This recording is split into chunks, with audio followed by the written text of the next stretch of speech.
এইটা ତ ବର୍ତ୍ତମାନ ବହୁତ ଦିନ 500 ରୁ 1000 ବର୍ଷ ଭିତରେ ଏଟା ଚାଲିଛି। ଲୋକମାନଙ୍କର ଯୋଉ ମାନସିକ ପାଇଁ ଯୋଉମାନଙ୍କର ପିଲାପିଲି ନ ହୁଏ ଅନ୍ୟାନ୍ୟ ଶୁଭ କାମ ପାଇଁ ମାନସିକ କରିକି ଗୋଟେ ଆମ୍ବ ହୁଏ, ସେ ଚାଙ୍ଗଡା ଯାତ୍ରାରେ ଲୋକମାନେ ଯାଆନ୍ତି, ଆମ୍ବ ଟିକେ ନିଅନ୍ତି, ନେଲା ପରେ ତାଙ୍କର କାମ ସକ୍ସେସ୍ ହୁଏ। ଇଏ ବୋଧେ 1000 ବର୍ଷ ଉପରେ ହବ। ଆମର ସାହାଯ୍ୟ ତ ଆପଣଙ୍କ ସେ କହିଲା ପରେ ସିଏ ଆସିଥିଲେ ବୁଲିକି ଯାଇଛନ୍ତି ତ, ହଁ କରିବା ଗୋଟେ କଥା କହୁଛନ୍ତି ଆମେ କରିବା। ଆଉ କରିବା ଭିତରେ ତ ଦେଖୁଛନ୍ତି, ଆପଣ ତ ପ୍ରାକ୍ଟିକାଲି ଦେଖୁଛନ୍ତି ସବୁବେଳେ। ମହିମା ତ ଏ ତ ମାନେ ଆମେ ବି କହିପାରିବୁନୁ, ଆମ ସାତ ପୁରୁଷରୁ ଆମେ ମାନେ ତା ପୂର୍ବରୁ ଏ ମନ୍ଦିର ଆମେ ତାର କିମ୍ବଦନ୍ତୀ ପାଉଛୁ। କିନ୍ତୁ ଏ ସହସ୍ର ବର୍ଷର ମନ୍ଦିର, ତେଣୁ ଏଠି ଲୋକମାନେ ଆମର ଯାଜପୁର, ଭଦ୍ରକ, ଆମର କେନ୍ଦ୍ରାପଡ଼ା 3ଟା ଜିଲ୍ଲା ଉପରୁ ଲୋକ ଆସନ୍ତି ଯାଦୁରିଣୀ ମେଳା ପାଇଁ ଆସନ୍ତି।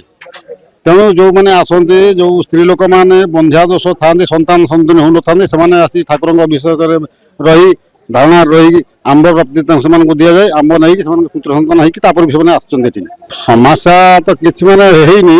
ତେଣୁ ଯାହା ହଉ ଯୋଉ ଆସିକି ଆମର ତହସିଲଦାର ମ୍ୟାଡାମ ଆଉ ଆଇଏସି ଆଉ ତାଙ୍କ ଟୁରିଜିମ ଆସିକି ଯାଉ ତାଙ୍କ ଆମ କମିଟି ଯୋଉ ଟ୍ରଷ୍ଟ ବୋର୍ଡ ଦ୍ୱାରା ଏସବୁ ବସିକି ଆମେ ଦେଖିଲୁ ଯେ ଆମକୁ ତୁମେ ଏମିତି ସବୁ ଖୋଳି ଦେଇଛ, ଆମକୁ ମାନେ ଇଏ କରୁଛ, ତେଣୁ ଆମକୁ କିଛି କମ୍ପାନସେସନ ଦେଇନା କି ମନ୍ଦିର ପାଇଁ ଆମକୁ କିଛି ନୋଟିଫିକେସନ କରିନା, ଆମକୁ ଖୋଳି ଦେଇକି ଆମକୁ ମାନେ ଏମିତି ସବୁ କରୁଛ।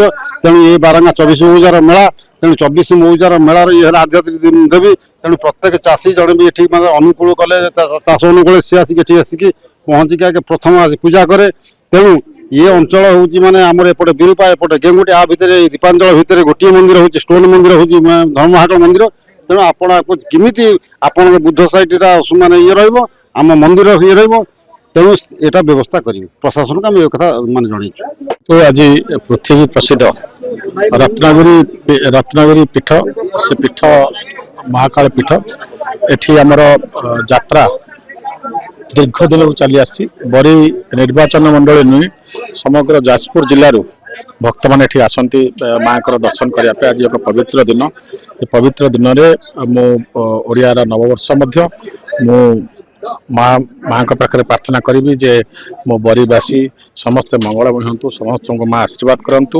ଓ ଆଜି ମୁଁ ମଧ୍ୟ ଏଠି ମାଙ୍କ ଦର୍ଶନ କରି ନିଜକୁ ବହୁତ ଖୁସି ଅନୁଭବ କରୁଛି। ଏଠି ବହୁତ ଦିନ ହବ ଏ ଗ୍ରାମବାସୀଙ୍କର ଗୋଟେ ଦାବି ଯେ ମନ୍ଦିର ହଉଛି ପ୍ରାଚୀନ କାଳରୁ ରତ୍ନଗିରି ପାହାଡ଼ ଉପରେ ଅବସ୍ଥିତ। ଏଠି ବହୁତ ଡେଭଲପମେଣ୍ଟ ପାଇଁ ମୁଁ ବି ଗୁଡ଼େ ପଇସା ଏଠିକି ଦେଇଥିଲି, ଏବେ ବି ଚାହୁଁଛି MLR କିଛି ଡେଭଲପମେଣ୍ଟ ପାଇଁ।